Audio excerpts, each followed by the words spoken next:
محترم قاری عبداللہ وحید صاحب اور آپ کے جو رفقا ہیں، یہ وقت کا تقاضا بھی ہے کہ ہم صحابہ کرام کے جو فضائل یا ان کا جو مقام ہے اس کو اپنے جو دینی طبقہ ہے یا غیر دینی طبقہ اس کے سامنے لایا جائے، اور یہ ایک اچھا سیمینار ہے۔ ایسی کوششیں ہوتی رہنی چاہیے۔ مجھے آج آپ حضرات سے جو چند منٹ گفتگو کرنی ہے وہ ہے واقعہ کربلا۔ پہلے چند باتیں اصولی طور پہ سمجھ لیں۔ دنیا میں جو آدمی جتنا مشہور ہوگا، جو واقعہ جتنا زیادہ مشہور ہوگا، اس کے اندر اتنا ہی زیادہ افسانوی رنگ پایا جائے گا۔ دوبارہ سنیں، جو آدمی بہت مشہور ہو جائے، قائد اعظم علامہ اقبال یا صلاح الدین ایوبی یا امام ابو حنیفہ رحمۃ اللہ علیہ یا امام بخاری رحمۃ اللہ علیہ، جتنے زیادہ مشہور ہو جاتے ہیں آدمی، یا جو واقعہ جتنا مشہور ہو جاتا ہے، اتنا ہی زیادہ اس میں رتب و یابس اور افسانوی رنگ پایا جاتا ہے۔ واقعہ کربلا بھی انہی واقعات میں سے ہے جس میں اتنا رتب و یابس، یعنی کہ جھوٹ اور سچ کر لیں، اتنا ملا دیا گیا ہے کہ اب اس کو نتارنا پنجابی میں کہتے ہیں بڑا مشکل ہے۔ دوسری بات، تاریخ کے بارے میں ایک بات یاد رکھیں۔ یہ چونکہ تاریخ ہے نا، یہ سن 60 کا واقعہ ہے نا، تاریخ کے بارے میں یاد رکھیں۔ ہسٹری ایک ہوتی ہے اسٹیبلشڈ مسلمہ ہسٹری، جو اسٹیبلش ہو چکی ہے، میں بیان کروں گا، آپ میں سے کوئی بھی انکار نہیں کرے گا۔ ایک ہوتی ہے غیر مسلمہ، جسے خبر احاد بھی کہہ دیتے ہیں۔ مثلا میں کہوں کہ واقعہ کربلا نہیں ہوا، آپ سارے کھڑے ہو جائیں گے۔ یہ آپ تو ایک اسٹیبلش جو ہسٹری ہے، آپ تو اس کا انکار کر رہے ہیں۔ میں کہہ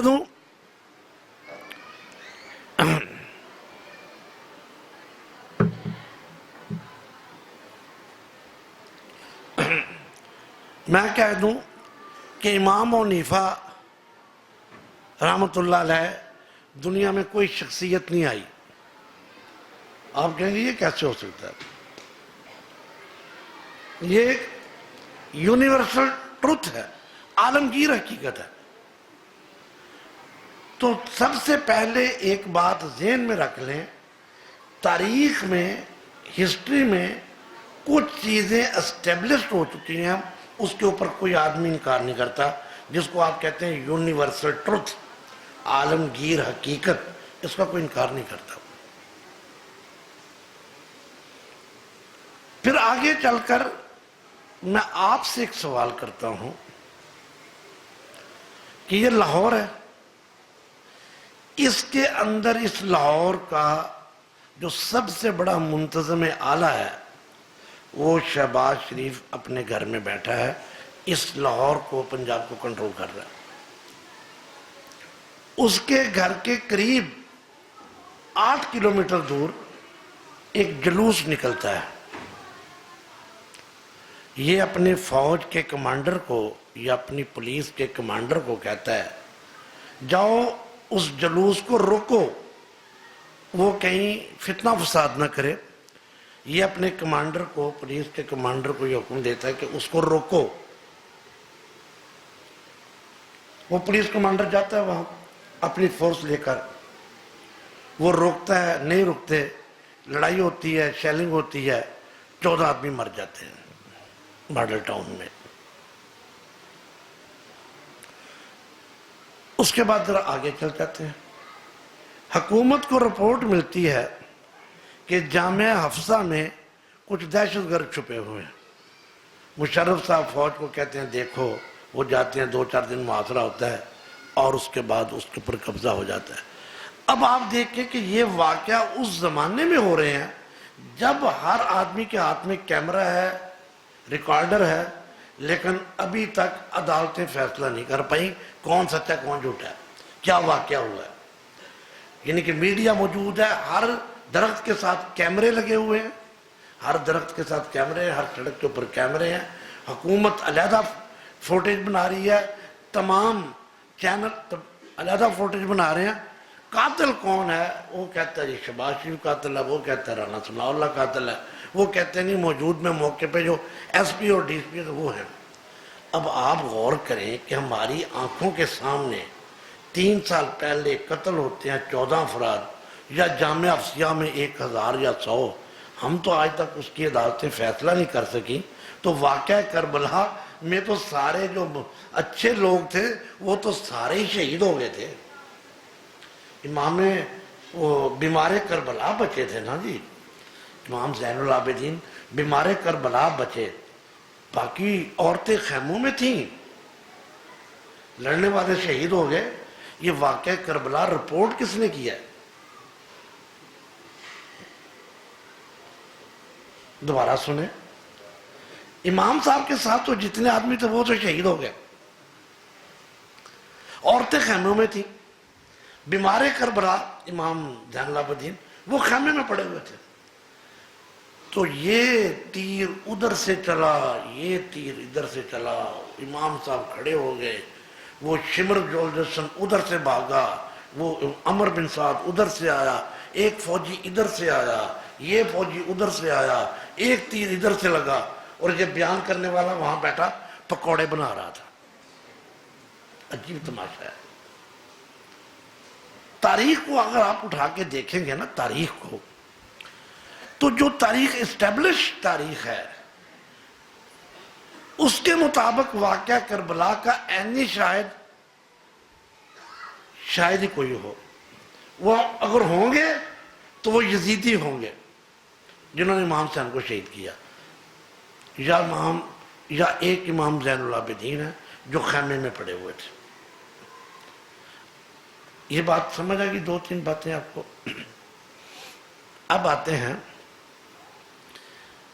کہ یہ واقعہ کربلا کا پس منظر کیا ہے. کیا یہ کوئی مذہبی لڑائی تھی، کفر اور اسلام کی جنگ تھی، یا غلط فہمی کا نتیجہ تھا، یا کسی نے کسی کو دھوکے سے بلایا؟ وہ کیا کہتے ہیں، دیکھا جو تیر کھا کے کمین گاہ کی طرف، دیکھا جو تیر کھا کے کمین گاہ کی طرف، اپنے ہی دوستوں سے ملاقات ہو گئی. تو علامہ صاحب شعر پڑھا کرتے تھے، اے چشم اشک بار ذرا دیکھ تو صحیح، اے چشم اشک بار ذرا دیکھ تو صحیح، یہ گھر جو جل رہا ہے کہیں تیرا گھر نہ ہو. وہ کہتے ہیں وہ اتنی سی بات تھی، زیب داستان کے لیے ہم نے بڑا کر دیا. اب ذرا چند لمحات کے لیے میں آپ کو پیچھے لے جاتا ہوں.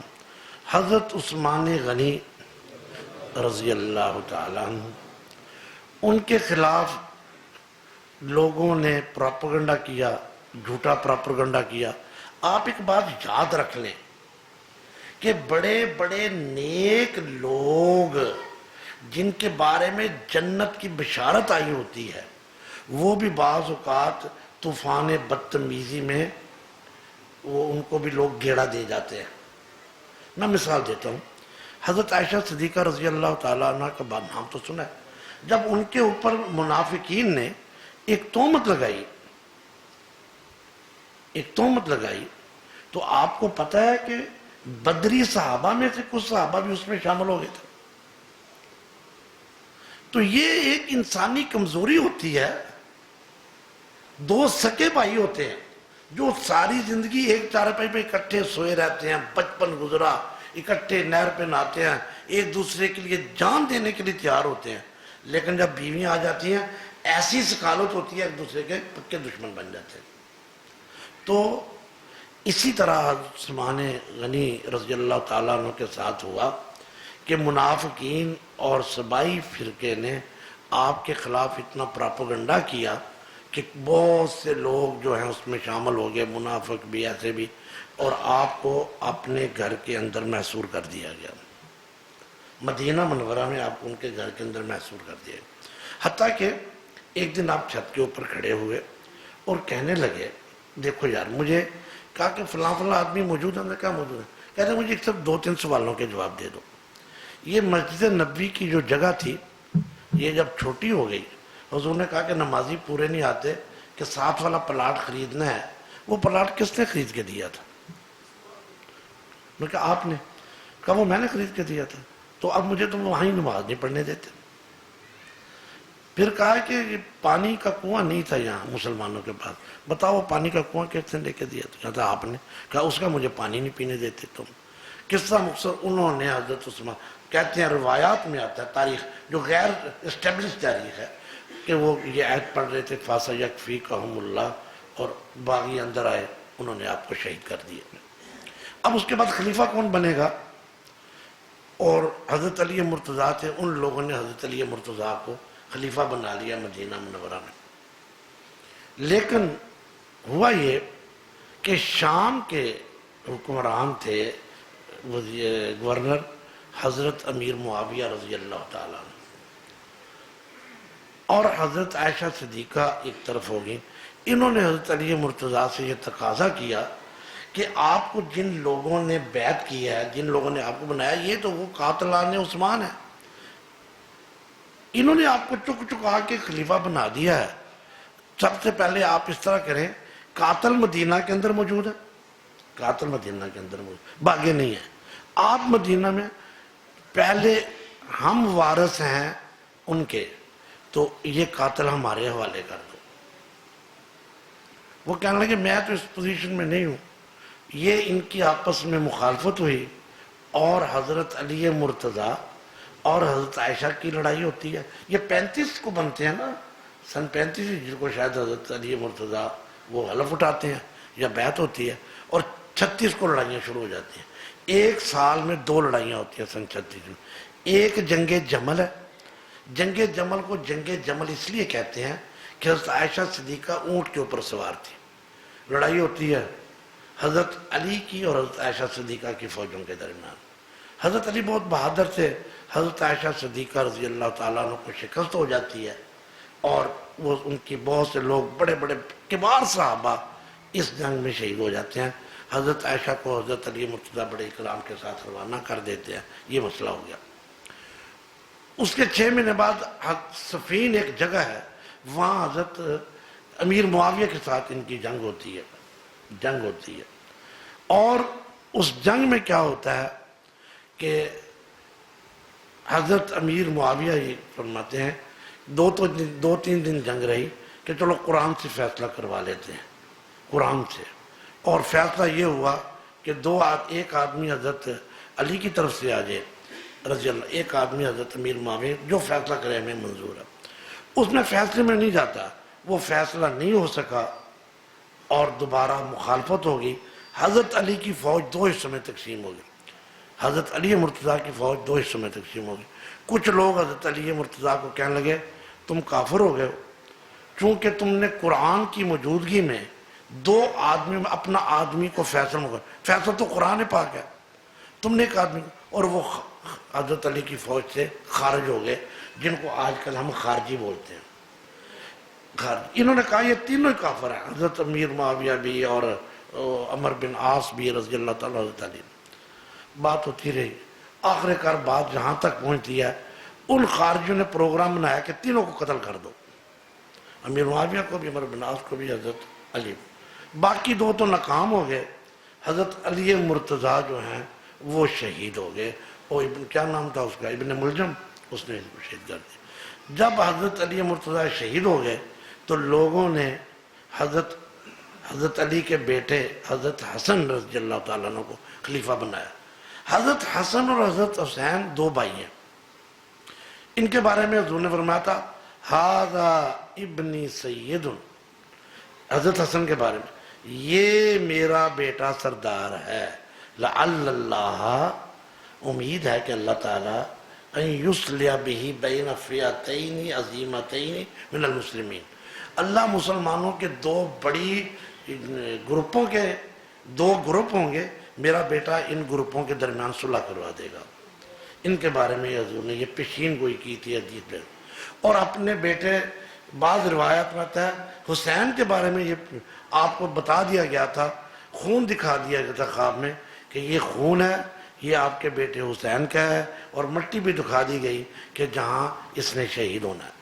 یہ میں وہ روایت اب میں بیان نہیں کر رہا، لیکن یہ جو اسٹیبلش تاریخ ہے اس کے متعلق میں بیان کر رہا ہوں. وہی ہوا. حضرت حسن ٹھنڈی طبیعت کے تھے، حضرت حسین تیز طبیعت کے تھے. جب حضرت حسین رضی اللہ تعالیٰ نے کہا کہ میں امیر معاویہ کے ساتھ صلح کرنے لگا ہوں، میں خلافت سے دستبرار، بھائی تم یہ لے لو، میں گھر میں بیٹھا ہوں. چنانچہ صلح ہوئی، معاہدہ ہوا.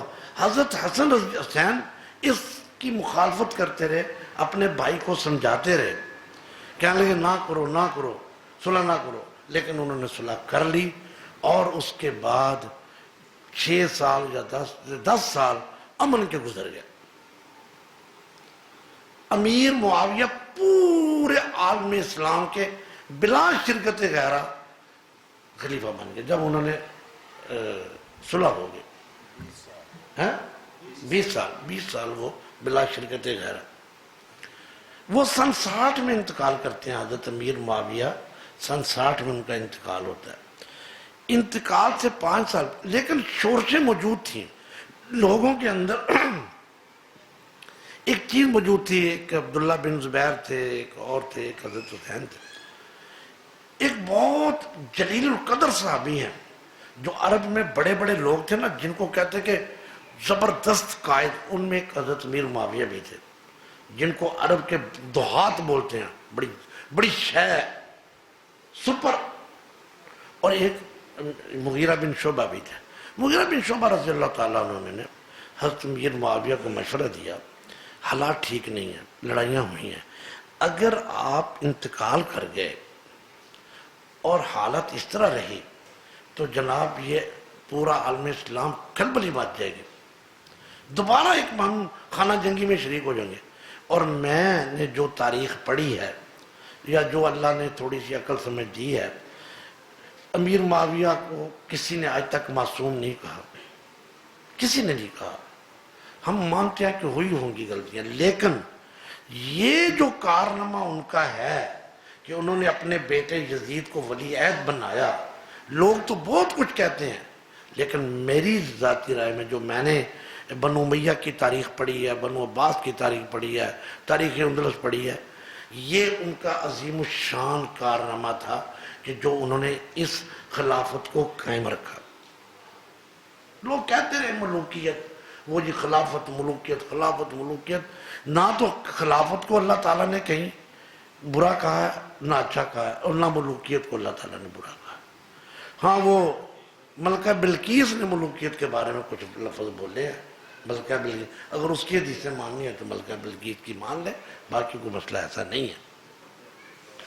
اچھا جی، ہوتا کیا ہے، یہ اپنی وفات سے 4-5 سال پہلے اعلان کر دیتے امیر معاویہ کہ میرے بعد میرا بیٹا یزید بن معاویہ وہ خلیفہ بنے گا.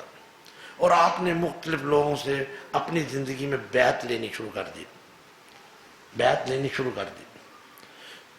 امیر معاویہ نے اپنے بیٹے کو بڑی نصیحتیں کی، فلاں کے ساتھ اس طرح کرنا ہے، فلاں کے ساتھ. میں آپ کو ایک بات بتاتا ہوں، مائنڈ نہیں کرنا. امیر معاویہ رضی اللہ تعالیٰ عنہ زبردست جرنیل تھے، زبردست سیاستدان تھے، زبردست جرنیل تھے. حضرت علی مرتضیٰ زبردست جرنیل تھے، سیاست نہیں ان کو سمجھ آئی. یہ ان کی سادگی تھی حضرت علی کی. یہ بھی ایک شان ہوتی ہے. دیکھیں نا، میرے پیسے 9 لاکھ مار گیا، اس کے 9 لاکھ مار گیا، وہ مار گیا.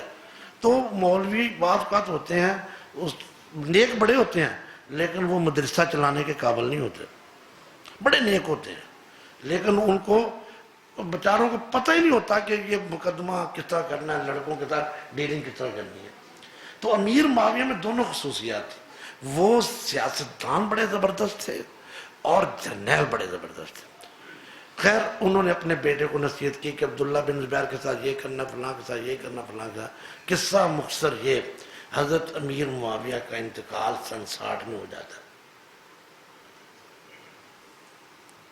ایک بات اور یاد رکھیں، جب حضرت علی مرتضیٰ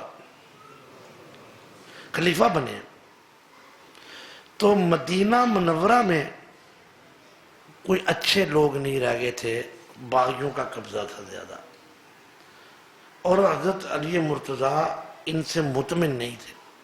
چنانچہ جو حضور کے زمانے میں مدینہ دارالحکومت تھا، حضرت ابوبکر صدیق کے زمانے میں بھی مدینہ حضرت ابوبکر بھی مدینہ میں رہ کے خلافت کی، حضرت عمر فاروق نے بھی رضی اللہ تعالیٰ مدینہ منورہ میں خلافت کی، یہیں سے بیٹھ کے احکام۔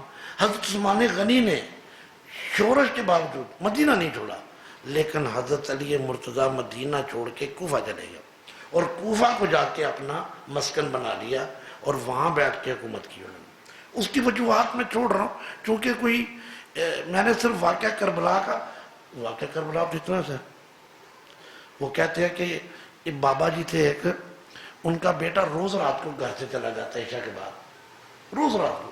ایک دن بابے نے بلایا بابے نے، بیٹا تم ہر روز کہاں چلے جاتے ہو؟ کہتا ہے جی گاؤں میں ایک بابا جی ہیں، وہ حضرت یوسف اور زلیخا کا قصہ سنا رہے ہیں، تو میں قصہ سننے جاتا ہوں۔ کہتا ہے جب ختم ہو جائے مجھے بتانا، ایک دن 2 دن، کچھ 40-50 دن کے بعد وہ کہتا ہے جی آج قصہ ختم ہو گیا یوسف زلیخا کا۔ تو بابا جی کہتے ہیں بیٹھ جو میرے پاس، میں بھی تمہیں قصہ سناتا ہوں۔ ایک بابا جی تھے، ان کا ایک چھوٹا بچہ خوبصورت تھا، بچپن میں اغوا ہو گیا اور 40 سال کے بعد ان کو مل گیا۔ یہ قصہ ہے، یہ قصہ ہے حضرت یوسف کا قصہ، انہوں نے قصہ سنا دیا۔ تو واقعہ کربلا بھی میں نے اس طرح سنانا ہے آپ کو، جس طرح بابا جی نے حضرت یوسف زلیخا کا قصہ سنایا تھا۔ میں پہلے آپ کو بتا رہا ہوں کہ عالم اسلام کی صورتحال کیا تھی۔ جب وہ ایک بات نقطے یاد رکھیں، حضرت حسن حسین رضی اللہ تعالیٰ عنہ کی جو واقعہ کربلا کی رپورٹ پڑھیں گے، یہ بات جو میں کہوں گا نا اس کے اوپر پیرا دے کے جاؤں گا۔ پیرا سمجھتے ہیں کہ میں نے یہ ان 3-4 دنوں میں نا، پہلے میں نے بہت بچپن میں یہ واقعہ پڑھا تھا، جب جامعہ سلفیہ میں پڑھا کرتا تھا، اس وقت جامعہ میں ایک مقابلہ ہوا تھا ماتم کی شرعی حیثیت کیا ہے، اس وقت مجھے یہ ساری کتابیں پڑھنے کا موقع ملا، اور آج مجھے پھر اللہ تعالیٰ قاری عبدالوحید صاحب کو بہت زیادہ جزائے خیر دے کہ 50 سال بعد مجھے دوبارہ ان کتابوں پہ انہوں نے لگا دیا کہ میں دوبارہ وہ کتابیں پڑھوں۔ تو حضرت حسین رضی اللہ تعالیٰ عنہ نے یزید کے بارے میں ایک لفظ بھی کچھ نہیں کہا تھا۔ ان کی مذمت میں، یزید کی مذمت میں مجھے حضرت حسین رضی اللہ تعالیٰ کی زبان سے یا قلم سے کوئی مذمتی کلمہ نہیں ملا بھی تھا، ایک کلمہ بھی نہیں ملا۔ اب یزید نے حضرت امام حسین مدینہ منورہ تھے، مدینہ میں امویوں کا جو گورنر تھا مروان، اس کو انہوں نے کہا کہ میری بیعت لو ان سے، حضرت عبداللہ بن عمر سے، حضرت عبداللہ بن عمر رضی اللہ تعالیٰ سے، ان سے میری بیعت لو۔ تو حضرت امیر معاویہ نے لکھا تھا یہ جو عبداللہ بن عمر ہے نا، ان کو کچھ نہ کہنا، یہ بس حضور کی سنتوں کے پیچھے بھاگتے پھرتے ہیں، یہ حضور کی چھوٹی چھوٹی سنتوں کو بھی پکڑے بیٹھے ہوئے تھے، جس میں ہوتا نا ہمارے بعض مولوی ذرا مسواک ادھر رکھنی ہے، یہ کرنا وہ کرنا، چھوٹی جن کو ہم چھوٹی، وہ بڑا اہتمام کرتے ہیں۔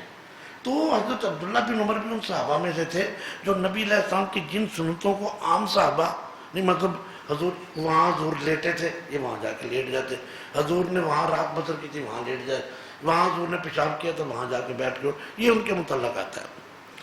تو مروان نے ان دونوں کو بلایا، لو جی یزید خلیفہ بن گیا ہے، اب میرے ہاتھ تو اس کی بیعت کرو۔ حضرت حسین نے کہا کہ چلو دیکھیں گے، ان سے مہلت لے لی اور راتوں رات مدینہ منورہ سے نکل گئے اور مکہ میں پہنچ گئے۔ اب ہوتا کیا ہے کہ کوفہ سے بہت سے لوگوں نے خط لکھے حضرت حسین رضی اللہ تعالیٰ کہ یہ جو کوفہ کا تھا گورنر وہ عبید اللہ بن زیاد تھا، عبید اللہ بن زیاد، کہ ہم عبید اللہ بن زیاد کے پیچھے نماز بھی نہیں پڑھتے، یہ بندہ چنگا نہیں ہے، آپ ہمارے پاس آ جائیں، آپ ہمارے پاس آ جائیں۔ میں خط لکھ حضرت حسین کہنے لگے کیا ہو رہا ہے؟ وہ مکہ میں پہنچ گئے، بہت سے لوگ آئے، خط آئے، وفد آئے، تو کہنے لگے کہ یار وہ سب لوگ کہتے ہیں کہ ادھر آ جاؤ۔ اب یزید کو بھی پتا تھا کہ ان کی معاشرے میں اس خاندان نبوی کا بڑا اثر و رسوخ ہے، وہ بھی پیچھے پیچھے لگا رہتا تھا۔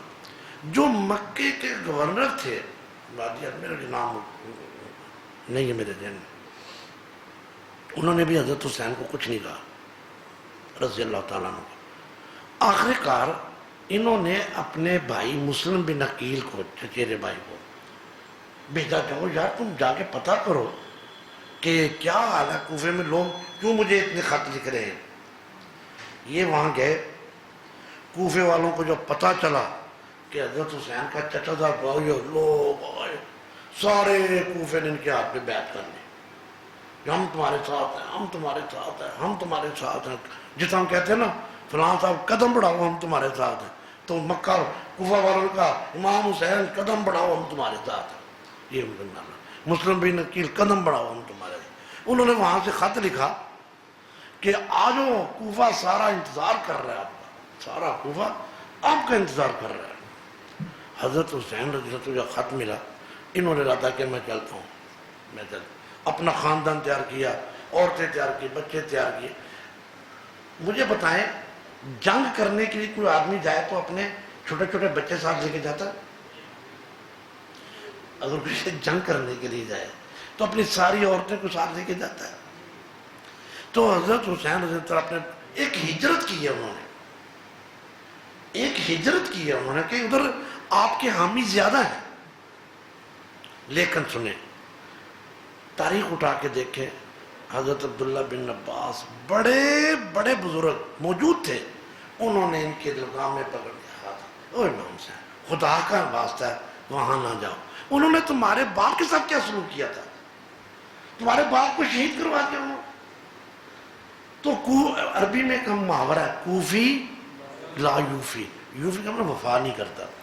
تو بڑے بڑے بزرگوں نے کہا کہ نہ جاؤ نہ جاؤ۔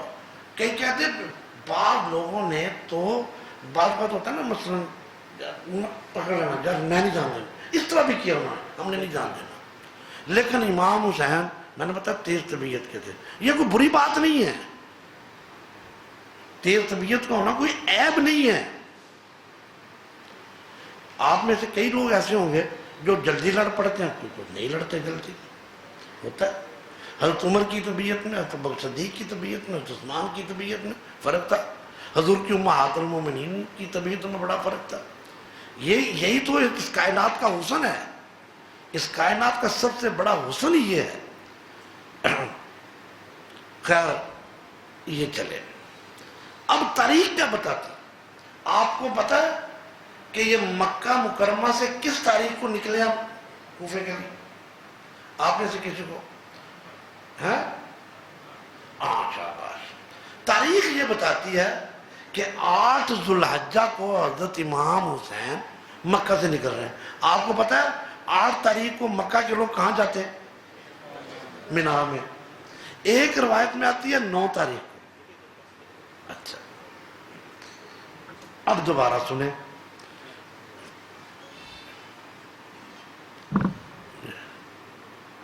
یہ بڑا مسئلہ ہوتا ہے۔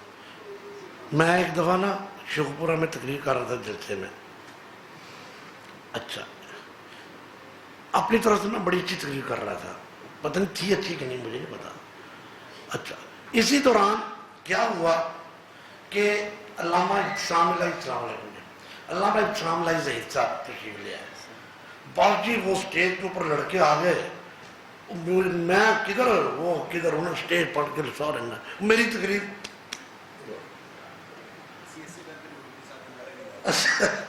نہیں، میں یہ نہیں کر رہا ہوں، ہمارے لیے ہوتا ہے اللہ تعالیٰ ویسے میں نے پھر واٹس ایپ پہ اس وقت پیغام بھیجا تھا، یہ میرے ساتھ نہیں ہوا، مجھے خوشی اور بھی کئی لوگوں کے ساتھ ہوا مجھے خوشی اس بات کی ہے، بڑے لوگوں کے ساتھ میں نے ہوتا دیکھا ہے ایسا ہے، میں نے تلاوت ہوتے ہوئے بھی دیکھا ہے، قاری صاحب تلاوت کر رہے ہیں، کوئی نہیں تلاوت بھی کر، یہ ہماری اپنے قائدین کے ساتھ محبت کا ایک جاہلانہ طرز عمل ہے، یہ ہماری اپنے قائدین کے ساتھ جاہلانہ عقیدت کا شاہکار ہے، اس کے اوپر آپ فخر بھی کر سکتے ہیں۔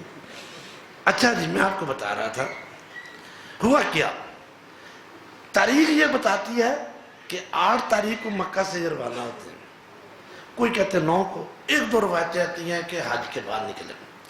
اب کوفہ میں کیا ہو رہا ہے، جب عبید اللہ بن زیاد کو پتہ چلا کہ حضرت امام حسین کے بھائی چچیرے یہ بیعت دے رہے ہیں، حضرت امام حسین نے جا کے قیام کیا مختار ثقفی کے گھر میں، اس نے مختار ثقفی کو خط لکھا نکالو اس کو مسلم بن عقیل کو، انہوں نے مسلم بن عقیل کو نکال دیا، یہ بھاگے رات کو ہانی بن عروہ کے گھر میں چلے، وہ تو پہلے پہچاننے سے انکار کر دیا، پھر زبردستی اس نے گھر میں بٹھایا۔ خیر قصہ مختصر یہ کہ عبید اللہ بن زیاد نے کہا ان کو پکڑو، اب مسلم بن عقیل کھڑے، اوے کدھر گئے وہ لوگ جنہوں نے کل میرے ہاتھ میں بیعت کی تھی، سارا کوفہ مرتد، مرتد سے مراد یہ نہیں میں کہہ رہا کہ اسلام سے مرتد ہے، کہ میری نماز جنازہ پڑھائی غیروں نے، میری نماز جنازہ پڑھائی، مرے تھے جن کے لیے وہ رہے وضو کرتے، وہ وضو کرتے رہے جن کے لیے میں مرا تھا، تو سارا اس نے کیا کیا، حضرت مسلم بن عقیل کو پکڑا، قتل کر دیا، سارا کام کر۔ مسلم بن عقیل نے ایک بات کی کہ یار قتل کرنا کر دو، لیکن پیچھے امام حسین کو اطلاع دے دو کہ ہم نے بڑا شاندار کارنامہ انجام دے دیا، یہ تو ان کو خبر دے دو، وہ تو ادھر آ کے نہ قتل ہو۔ چنانچہ ادھر سے ایک آدمی چلا، ادھر سے حضرت امام مسلم بن عقیل کی شہادت کی خبر لے کے چلا، ادھر سے حضرت امام حسین مکہ سے نکل پڑے۔ راستے میں کہتے ہیں ایک فرزدق شاعر تھا، وہ ملا امام حسین، اور یہ کوفے سے آ رہا تھا یا کوفے کو جانتا تھا، تو اس نے کہا کدھر جا رہے ہیں، کہتے کوفے، کہتے حضرت امام حسین نے کہا کوفے کے حالات کیسے ہیں، کہتا ہے سنو نہ جاؤ، کوفے والوں کے دل آپ کے ساتھ ہیں، تلواریں یزید کے ساتھ ہیں، ان کے کوفے والوں کے دل آپ کے ساتھ ہیں لیکن تلواریں یزید کے ساتھ ہیں۔ درمیان میں جا کے آپ کو اطلاع ملتی ہے کہ جو خواب تھا، جو کچھ کے دیکھا، جو سنا افسانہ تھا، اطلاع ملی کہ مسلم بن عقیل دروازے کھٹکھٹاتے رہے اور مجھے کوئی گھر میں پناہ دو، جنہوں نے پناہ دی تھی انہوں نے ان کے حوالے کر دیا، لو جی یہ شکار ہے۔ اب حضرت امام حسین رضی اللہ تعالیٰ، تاریخ جو یہ میں نے آپ کو پہلے بتایا، کیا تاریخ کتنی قسم کی ہے، ایک اسٹیبلش تاریخ ہے، ایک غیر اسٹیبلش تاریخ، جس کو آپ خبر احاد کہہ سکتے ہیں، بقول غامدی کے تاریخی ریکارڈ کہہ سکتے ہیں، ہمارے ہاں کہہ سکتے ہیں کہ رتب و یابت سے پڑھی ہوئی تاریخ۔ ایک ہے حدیث، حدیث کی تحقیق ہو چکی ہے، سارا کچھ ہو چکا ہے۔ یہ جتنی باتیں میں آپ کو بتا رہا ہوں، یہ بدایع والنہایہ، تاریخ طبری، واقدی، ابن اسیر، یہ ان کا ایک ملغوبہ ہے جو میں آپ کے سامنے رکھ رہا ہوں۔ ساری باتیں ماننے نا، جس بات میں کہوں گا مان لو، اس کو مان لینا، باقیوں کو چھوڑ دینا۔ قصہ مختصر کہ حضرت مسلم بن عقیل کے جو سکے بھائی وغیرہ تھے وہ کھڑے ہو گئے، عربوں کیا کہتے ہیں اب تو نہیں واپس جاتے ہیں، اب تو ہم بدلہ لیں گے، یا ان کے بغیر زندگی کا فائدہ کیا۔ قصہ مختصر یہ چلتے رہے۔ عمر بن سعد بن ابی وقاص کو انہوں نے بھیجا اور ابن زیاد کو بھیجا ان کا راستہ روکنے کے لیے، اور پھر وہاں کربلا کے یہ قادسیہ کے قریب ہے، کہتے ہیں 10 کلومیٹر، کوئی کہتے ہیں کوفہ کے دریائے فرات کے 10 کلومیٹر کے علاقے میں ہے یہ. 2 روایتیں ہیں. بعض کہتے ہیں اس میں بانس کے درخت ہے، کوئی اور چیزیں تھے، بعض کہتے ہیں یہ ریتلا علاقہ ہے. دونوں قسم کی تاریخ ملتی ہے. یہ وہاں پہنچے، انہوں نے کہا کہ ہم نے تمہیں گرفتار کر کے لے کے جانا ہے. حضرت امام حسین رضی اللہ تعالیٰ عنہ نے ان کو کہا کس طرح کرو کہ مجھے واپس جانے دو. اب مجھے پتہ چل گیا، حقیقت کھل گئی. میں نے اپنے یا مجھے واپس نہیں جانے دینا تو مجھے کہیں اور چلے جانے دو، میں کوئی پورا ملک ہے اسلامی حکومت ہے کسی اور طرف چلا جاتا ہوں. نہیں، اچھا اس طرح کرو مجھے چھوڑ دو، میں یزید کے پاس چلا جاتا ہوں. 3 شرطیں پیش کی. کون کون سی شرطیں پیش کی؟ بھول گئے؟ یزید کے پاس جانے دو، یا مجھے واپس جانے دو مکہ میں، یا مجھے. اب سوال یہ کہ انہوں نے یہ شرطیں کیوں نہیں مانی؟ انہوں نے کہا میں تمہیں گرفتار کر کے لے کے جانا. آپ بتا سکتے ہیں؟ ان کو خطرہ تھا اگر امام حسین یزید کے پاس پہنچ گئے، انہوں نے سارے خط دکھانے تھے کہ یہ خط ان لوگوں نے مجھے بلایا. پھر یزید نے ان کی نہ توڑ آنی تھی، پھر یزید نے پھینٹی بڑی لگانی. وہ کہتے تھے کہ یہ خط نہ پہنچ جائے. یہ کہتے ہیں نا خیموں کو آگ لگائی، اگر لگائی بھی ہے تو خط جلانے کے لیے لگائی ہوگی. خیر کیا مقابلہ ہونا ہے. ایک روایت کے مطابق مختار کے پاس، ان کے پاس ابن زیاد کے پاس 4000 فوج تھی. ایک روایت میں 20,000 فوج تھی، ایک میں 30,000 فوج تھی. جنگ کیا ہونی ہے؟ کہاں 150 آدمی، کہاں 20,000. لڑائی ہوئی. حضرت امام حسین رضی اللہ تعالیٰ عنہ مظلومانہ شہید ہو گئے. ایک دن کی لڑائی، جی صبح لڑائی ہوئی، یہ ہوا وہ ہوا. وہ کیا لڑائی ہوئی وہاں؟ 20,000 کے مقابلے میں 72 آدمی بات کہتے ہیں. 72 آدمی نے کیا لڑنا ہے؟ وہ جی اس نے کہا ابا مجھے پانی چاہیے، ادھر سے تیر آیا، وہ خون آیا، یہ ہوا. یا اللہ یہ کیا ہے؟ آسمان سے خون برس رہا تھا، ادھر سے خون برس رہا تھا. امام حسین تلوار کو مارے تھے. یا اللہ مولوی صاحب تم وہاں کیا کر رہے تھے؟ مولوی صاحب آپ وہاں کیا کر رہے تھے؟ تو میرے بھائیوں، اس کے بعد کے جو واقعات ہیں وہ بھی تاریخی ریکارڈ ہے. میں نے جو پڑھا ہے خیر القرون کرنے، ٹھیک ہے بہت کچھ تبدیل ہو گیا تھا. اس میں پتہ کیا لکھا ہے تاریخ میں؟ کہ اس نے لکھا عبداللہ بن زیاد نے امام حسین کو شہید کر دو، قتل کر دو، پھر ان کی لاش کے اوپر 40 آدمی گھوڑے دوڑائیں، پھر ان کے سارا کچھ کاٹ کوٹ دو، مسلح کر دو. جس طرح کہتے ہیں نا کہ وہ حضرت عمر فاروق نے حج تمتع سے منع کر دیا تھا. میں کہتا ہوں یہ کس طرح ہو سکتا ہے کہ حضرت تمتع سے روک دے؟ یہ ضرور کوئی بات ہوئی ہوگی، اس کی تحقیق کرنی پڑے گی. ہم نہیں یہ مانتے، کوئی اس کے پیچھے منع نہیں کیا ہوگا، کچھ اور کچھ کہا ہوگا. یہ ساری باتیں کیا کہہ سکتا ہے کوئی؟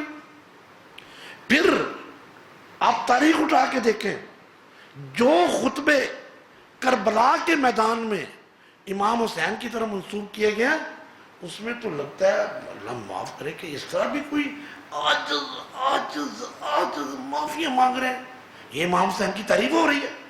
آپ تاریخ میں اٹھا کے دیکھیں جو کربلا کے میدان کے خطبے امام حسین رضی اللہ تعالیٰ عنہ کے بیان کیے، وہ تو بڑی عجیب و غریب تصویر پیش کرتے ہیں. خیر یہ ایک بات البتہ اسٹیبلش تاریخ ہے کہ ان کا سر کاٹ کے لے گئے. یہ پرانی ان کی عادتیں ہوتی تھی، کچھ یہ عربوں کی کچھ عادتیں تھی، کچھ چلی گئی کچھ نہیں گئی. اور پھر وہ یزید نے باہر جو تاریخ میں آتا ہے، اس نے کہا کہ میں اس میں میں اگر یہ نہ قتل کرتے تو میں تب بھی راضی تھا. وہ باہر صورت اب دوبارہ آ جائیں ماڈل ٹاؤن میں، اب دوبارہ ماڈل ٹاؤن میں آ جائیں جامعہ افسہ میں. ماڈل ٹاؤن میں کتنے آدمی مرے؟